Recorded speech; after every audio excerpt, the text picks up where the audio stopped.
Well, all right, good afternoon, everyone. Thanks so much for the opportunity. So as John mentioned, my name is John Bleed. I work as the Principal Policy Analyst for the Confederation of British Industry, the CBI. We're the US equivalent, or UK equivalent, if you will, to groups like the US Chamber of Commerce, the National Association of Manufacturers, the Business Roundtable. We operate in a very similar capacity to that in the UK. I represent, obviously I'm an American, I work for their Washington, D.C. office. So I'm here today. John asked me to talk about kind of the state of kind of US-Scotland trade, how that fits into the kind of the wider bilateral relationship between the US and UK. So I thought I would do that for a little bit. I'll talk about maybe the elephant in the room of the Buy America Inflation Reduction Act that's been getting a lot of attention in recent months, and can obviously pass over to our distinguished panelists right after that. So first, kind of on the trade discussion. There's been so much discussion for the last few years about the potential of a bilateral free trade agreement between the US and UK post-Brexit. It was obviously considered an opportunity there, but from our perspective as an organization, it really probably requires a broader discussion for what it means to have Scottish businesses really making an impact in the United States and US businesses really making an impact back in Scotland. So what do I mean by that? Well, first of all, we absolutely would see as an organization a free trade agreement as bringing benefits to businesses. Lower tariffs in goods trade, for example, in areas like food and drink, the first being example of real benefit to businesses. In the previous administration, we had a bit of a challenge with that on whiskey, for example.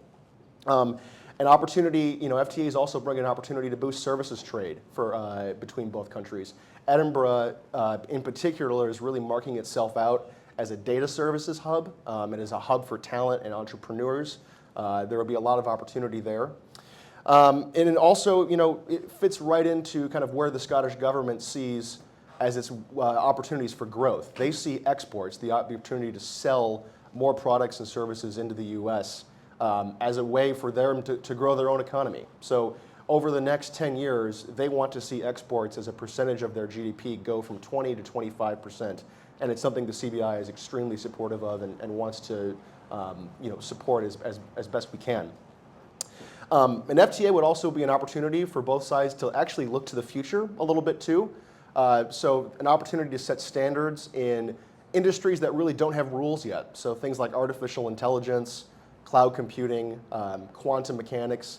These are things that the US and UK are global leaders on, and a deal potentially would have an opportunity to set some rules that other countries would have to follow down the road.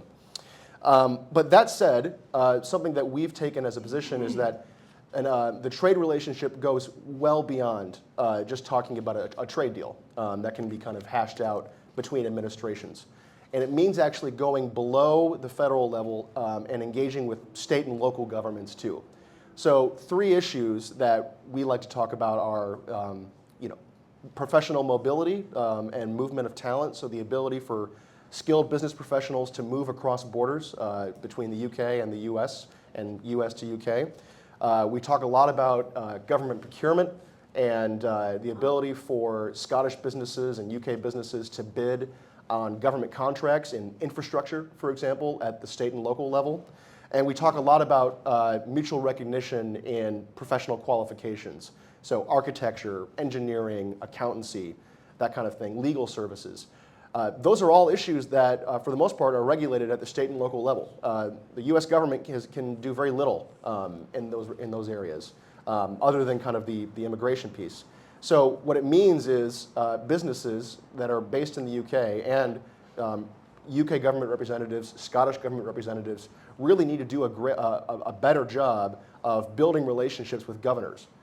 Governors see themselves first and foremost as job creators. The discussion on trade and foreign investment is often much, much different in a state capital than it is here in Washington, because their job is to create opportunities for their residents.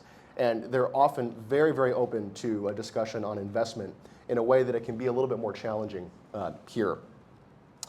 So with that said, I think the last point kind of on the trade discussion before I go into maybe some of the Buy America stuff is We're really focused on where the US and UK and Scotland can play a pretty big role here, can do a lot of collaboration on supply chain security. We live in a more unstable world at the moment. Discussions on areas like securing value chains, rare earth minerals that are going to be so crucial to the industries of the future. Really, there needs to be more bilateral dialogue there that we're hoping to see. So to the elephant in the room in terms of the Inflation Reduction Act, Buy America, energy policy, I'm sure these things are all news bits that have been circling over the last few months, and they've gotten a lot of attention in Europe and the UK in terms of how it impacts bilateral trade with the US. So I wanted to talk a little bit about that while we have the time. So put bluntly, the Inflation Reduction Act, which was President Biden's major climate change package that went through last year, hundreds of billions of dollars in tax credits for renewable energy products and projects over the next 10, 15 years. It's an absolute game changer, really, for the global energy transition. And there are a lot of other players, in Canada, in Europe, in Scotland, and in England, who are paying attention to what's going on. So our U.S.-based members, we represent members on both sides, businesses on both sides, excuse me. UK businesses that are well established here, Scottish businesses that are well established here, and then American businesses that are well established in Scotland and the rest of the country.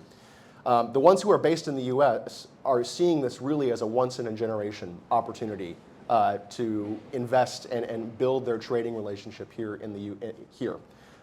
In some cases, they've said, hey, these are issues that we've been lobbying on for 10 years, and we've actually finally had the chance now to make some progress out of it. I think the term Buy America is probably not, doesn't tell the entire story when it comes to this. Yes, there are domestic kind of content requirements and things that maybe could be deemed as protectionist. So in the electric vehicle tax component or credit scheme, there are rules on the amount of minerals that have to come from the United States or a trade partner country that go into the battery. And there are rules on where the battery has to be made for it to count for the tax credit, pretty much basically in the US or Canada. So those technically could be considered more protectionist measures that are designed to pull investment away from Scotland and Europe into the US. But one of the messages that we're trying to send to kind of businesses and stakeholders on both sides is that it's not really the full story of things.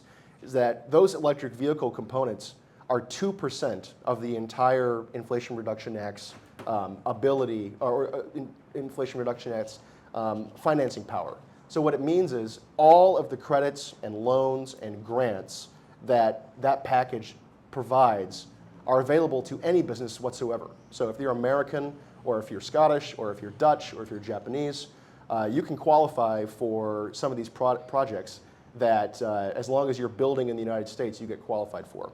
And at the end of the day, this makes sense, right? Because this is a local domestic tax bill. It's not a trade deal.